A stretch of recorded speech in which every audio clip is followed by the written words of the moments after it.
मंडळी म्हणतात ना, कधी कधी स्वप्न देखील खूप घातक असतात.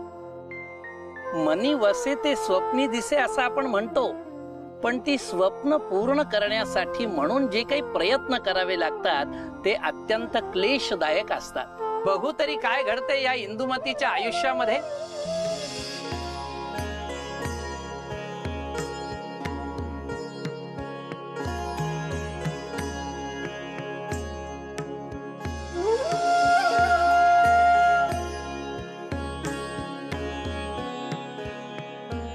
ललन,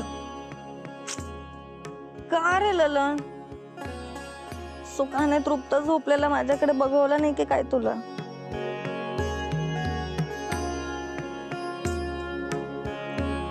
अरे माझ्या देवा नटेश्वरा, अगं सूर्य माथ्यावर येईल आता. सगळ्या सख्या तिकडे नदीकाठी मोत्यांचा खेळ खेळायला जमल्या देखील असतील. तुला नकोच वाटतं मोती? जिला हिरा गवसला तिला मोत्यांचा कसला आलाय मोह? अगं परंतु काल तर तू म्हणाली होतीस की कोणीतरी वनचरी. तो कोणी वंचरी नव्हता ललन, ते महाराज होते. मीच वेंधळी मूर्ख त्यांना वाईट बोल सुनावले, दूषणे दिली, त्यांच्यावर कट्यार उगारली. हे सारे सत्य आहे. काल रात्रीच्या प्रहरी जेव्हा त्यांना येथे पाहिले तेव्हाच मलाही कळून चुकले.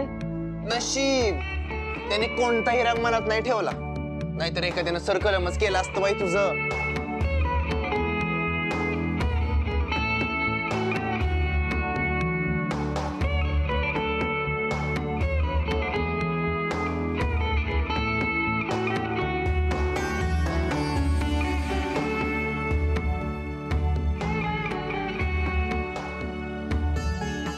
म्हणूनच तर ते इतरांपेक्षा निराळे.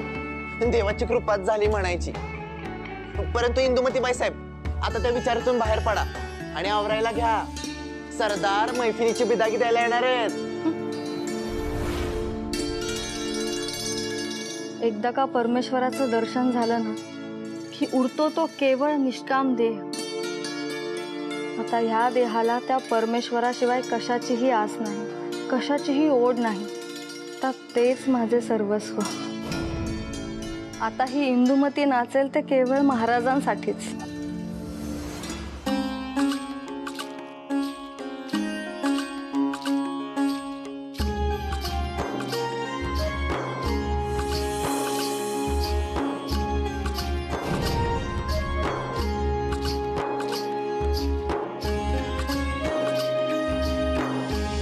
इंदुमती, अगं भानावर ये. असा विचार जर तुझ्यासारख्यांनी केला तर मग जगायचं कसं आपण? ललन, त्यांच्याही मनात हेच असणार याची खात्री आहे मला. येथे आलो नसतो तर गुन्हा घडला असता असं ते म्हणाले. हे काय आहे मग? हे प्रेम नाही का? स्वप्नांच्या विश्वात रमताना नेहमी सत्यतेचे भान ठेवलेले बरे इंदू. ते सत्य नव्हे, सत्य हे आहे की ते एक महाराज आहेत आणि तू केवळ एक गणिका.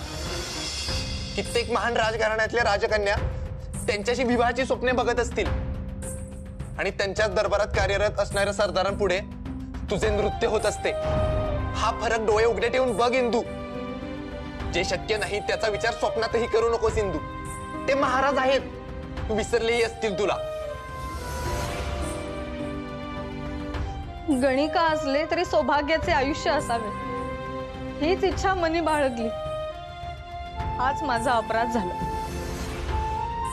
तू जे काही म्हणतोयस ते सगळं कळतंय मला, पण प्रीत जडली आहे त्यांच्यावर, जीव जडलाय. नाही ललन, नाही. एक वेळ ते विसरतील मला, पण मी त्यांना नाही विसरू शकत.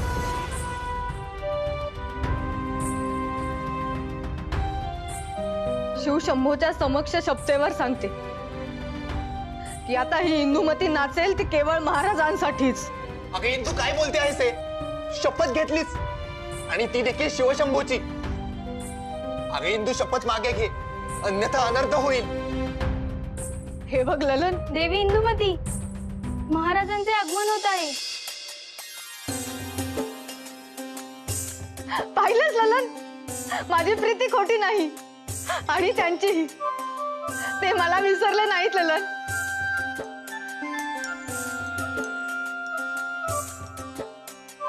ऐकले नाहीस? जा तयारी करायला घे, महाराज येत आहेत.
मुजरा राणी सरकार, महाराज समर राजांना आज मी नदी किनारी पाहिलं.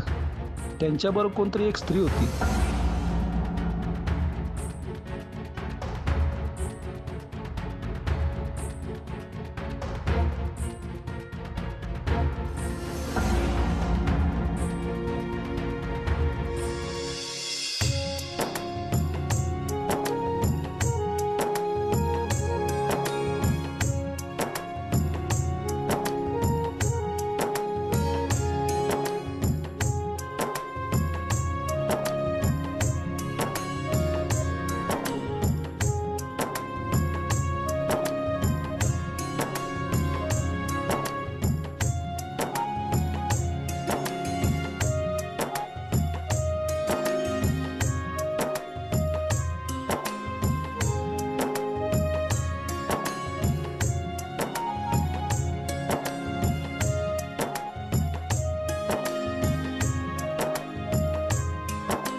असतात कुठे महाराज? आता तुझ्या हातच्या पंचपक्वांऐवजी तिच्याच हातचं गोड लागतंय वाटतं त्यांना.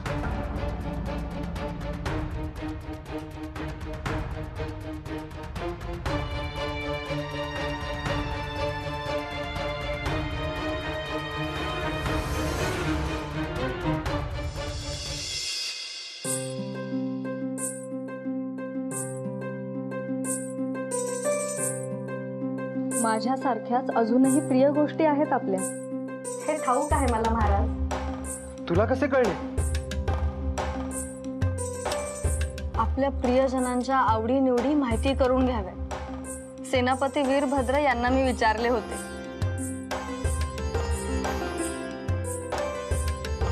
काय झाले महाराज? आमच्या लहानपणी आम्हाला आवडतात म्हणून आमच्या मातोश्री आम्हाला हे लाडू करून द्यायच्या. त्यांच्या स्वर्गवासानंतर आम्ही पंचपक्वान्ने खाल्लीत, पण हा लाडू कधी खाल्ला नव्हता. इंदुमती, आज तू आम्हाला आमच्या बालपणीची आठवण करून दिलीस. का आनंद आम्हाला कधीच झाला नाही. बोल, तुला काय हवे आहे? आम्ही देऊ. खरंच महाराज? खरंच.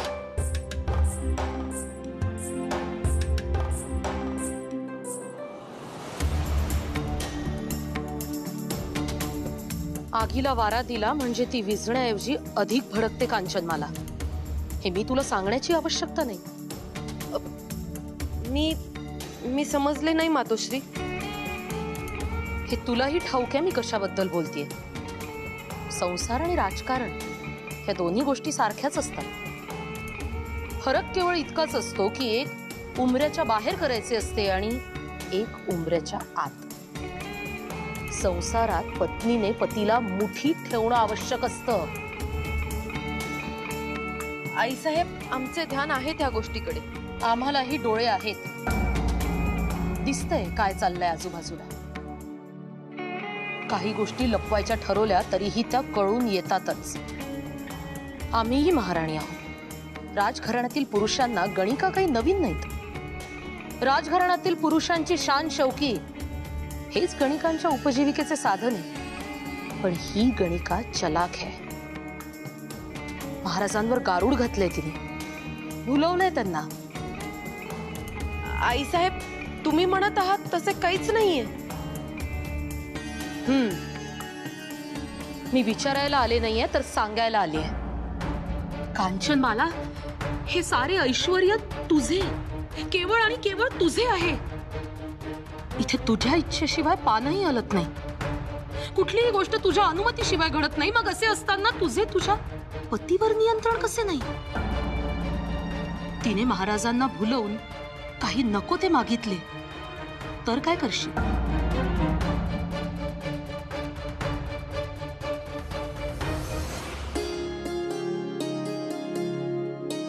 सांग इंदुमती, तुला काय हवे आहे? या राज्यातील 100 गावे आम्ही तुझ्या नावे करू. रत्नमाणिके याची कधीच कमतरता पडणार नाही याची तजवीज करू. उंची वस्त्रे, असामान्य वस्त्रालंकार, काय काय हवे आहे केवळ तुझ्या मुखातून बाहेर पडू देस. आम्ही तत्क्षणी ते पूर्ण करू.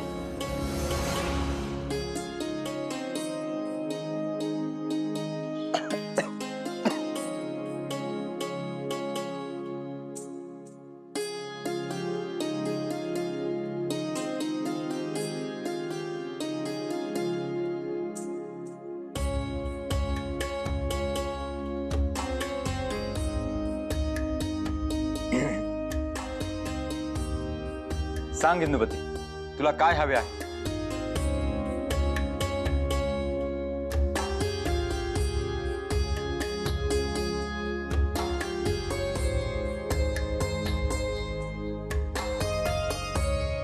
तुम्ही माझ्या बरोबर असताना ह्याहून अधिक मला काय हवे असणार? तुमच्या सहवासात मी तृप्त झाले आहे. मला अजून काहीही नको.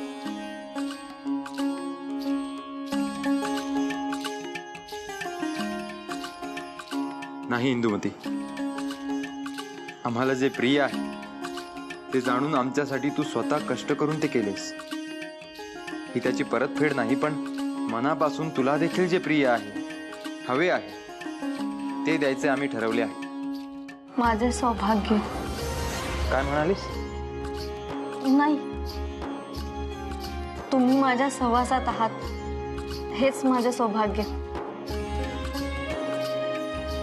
तुम्ही सोबत असताना मला आणखी काहीही नको. खरंच.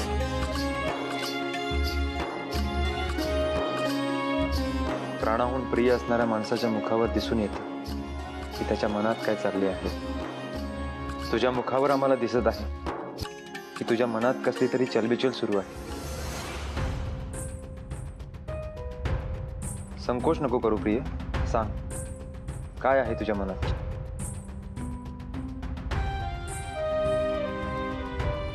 सांग इंदुमती, काय आहे तुझ्या मनात?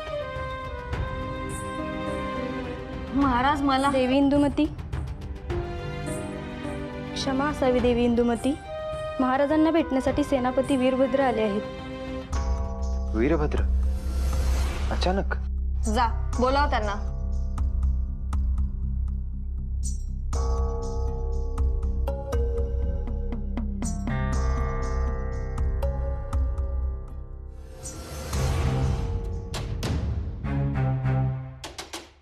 प्रणाम महाराज. वीरभद्र, असे अचानक?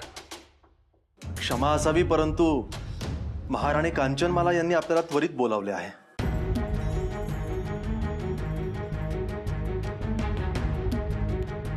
निश्चितच काहीतरी महत्वाचे कारण असणार महाराज. नाहीतर महाराणी असे तुम्हाला बोलवणार नाहीत. आपल्याला जायला हवं महाराज.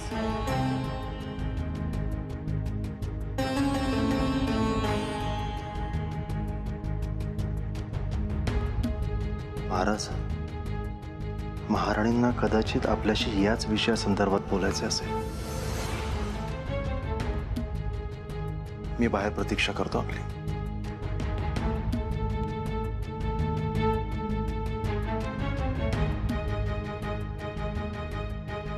आम्ही लवकरच परत येऊ आणि त्यावेळी तुमच्या मनात जे काही आहे ते जाणून घेतल्याशिवाय आणि पूर्ण केल्याशिवाय आम्ही जाणार नाही.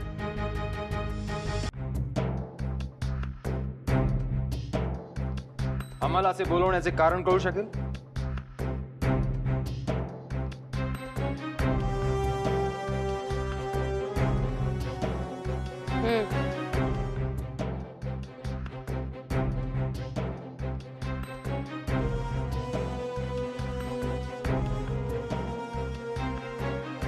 राजप्रसादात तर आपली भेट होणे आता जणू दुर्मिळच झाले आहे. मातोश्रींच्याही नजरेतून ही गोष्ट सुटलेली नाही आणि आमचेही ध्यान आहेत सगळीकडे. जे काही आहे ते थेट बोलावे. राजे आहात तुम्ही, त्यामुळे कुणाशी किती संगत करावी, कुणाशी संधान बांधावे, कुणाला किती जवळ करावे हे तुम्ही जाणत असालच. राणी सरकार, आम्ही नाती जपतो ती मनानी, आम्ही त्याला संधान म्हणत नाही. आपल्या नात्याचंच बघा. राजकारण म्हणून तुमच्या पिताश्रींनी आम्हाला युद्धात मदत केली, पण विवाहाच्या वचनावर. आम्ही ते मान्यही केले आणि नातेही टिकवले. आम्हीही तेच करत आहोत. महाराणी म्हणून या राज्याच्या साऱ्या पसाऱ्यावर आमची बारीक नजर आहे. आज आम्ही आहोत म्हणून सारे काही सुरळीत चालू आहे. आपल्या नात्यामध्येही आमचे काही हक्क आणि अधिकार आहेत हे स्मरणात असावं. आमच्या पारखी नजरेतून काही सुटत नाही म्हटलं. पारखी नजर? मग सांगा राणी साहेब, आमच्या मातोश्री प्रेमाने आम्हाला कोणता जिन्नस करून खायला द्यायचे? आपल्या विवाहाच्या आधीच्या गोष्टी आम्हास कशा ठाऊक असणार? त्या आधीच त्या स्वर्गवासी झाल्या होत्या. मनापासून एखाद्यावर जीव लावला तर त्याच्या आवडीनिवडी आपल्या होऊन जातात. नाते ह्यालाच म्हणतात. आणि हे संधान नव्हे, प्रीत आहे. जीव असावा लागतो त्यासाठी. आपल्यापेक्षा दुसऱ्याच्या मताचा आदर असावा लागतो. स्वतःच्या विश्वात रममाण होणाऱ्यांना ते कसं काय ठाऊक असणार म्हणा. काय? आम्ही केवळ आमच्या विश्वात रममाण असतो? सत्य हे नेहमी कटूच असते, त्याचा स्वीकार करा. हेच सत्य आहे. स्वतः पलीकडे कधी तुम्ही आमचा विचार केला? आठवा राणी सरकार. नाही आठवणार, कारण तसे कधी घडलेच नाही. तुमच्यामुळे युद्धात आमचा विजय झाला हे सर्वत्र सांगताना देखील आत्मप्रौढीत झळकते तुमच्या बोलण्यातून. त्यासाठी नातं जपावं लागतं आणि ते जपण्यासाठी विशेष काही करण्याची आवश्यकता नसते. केवळ जीव लावावा लागतो. तेच इंदुमतीने केले. आम्ही काही न सांगता आम्हाला काय आवडतं याचा विचार करून केवळ आमच्यासाठी आम्हाला प्रिय असे हे लाडू केले.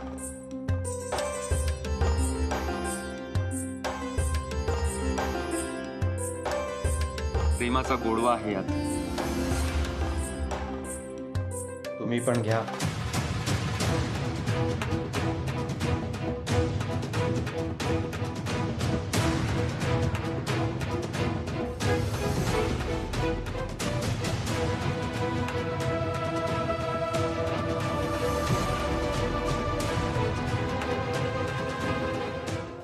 सौभाग्य म्हणजे चांगले भाग्य. प्रत्येक स्त्रीच्या जीवनात असलेला तो अनमोल अलंकार म्हटला पाहिजे. पण ते प्रत्येकीला प्राप्त करून घेणं म्हणजे तिच्या जीवनातलं एक महादिव्य म्हटलं पाहिजे. ज्याला ते मिळतं त्याला त्याची किंमतच नसते. पुढील भागात आपण पाहूया की या सौभाग्य प्राप्तीच्या लढाईत विजय नेमका कोणाचा होतो. तोवर उतू नका, मातू नका, घेतला वसा टाकू नका.